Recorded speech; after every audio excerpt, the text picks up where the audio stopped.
The Dow Jones Industrial Average, it ends the week higher. For more details, let's go to Deborah Costrin at the NYSE. Deborah? Thanks a lot, Pim. And it was our third straight weekly gain for stocks, even though in Friday's session the gains were a little bit limited. But let's take a look at the week and what we saw. The Dow Jones Industrial Average up more than 3%, the S&P up 2%, and the NASDAQ up 4%. So some pretty good gains there. And it really kind of helped our year-to-date numbers. The Dow Jones Industrial Average down just ever so slightly, but throughout the week, briefly, the Dow was positive for the year.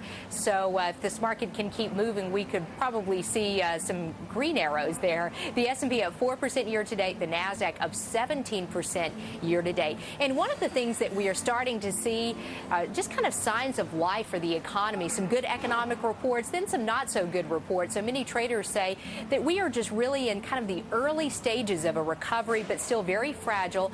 And while the U.S. economy is showing signs of stabilization, a lot of them say it's really too early to say if this contraction is over. So we have these ideas that the economy is getting better, and in some parts of the market have been doing quite well, and that is really capital goods.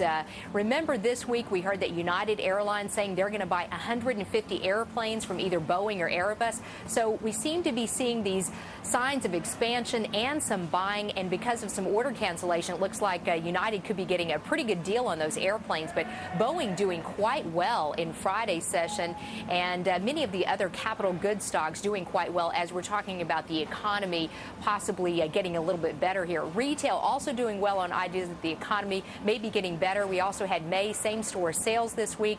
Those were, of course, a little bit mixed, but retail doing quite well. And the worst performers, not only in Friday's session, but for the week, it was the banking stocks, as a majority of traders bet for the first time in months that the Federal Reserve may be boosting interest rates this year. What you did see, a lot of the big banking stocks like Bank of America, Citigroup, also PNC Financial, Wells Fargo, JP Morgan Chase, all performing on the downside in Friday's session. That's it from here at the New York Stock Exchange. Pam, now back to you in the studio.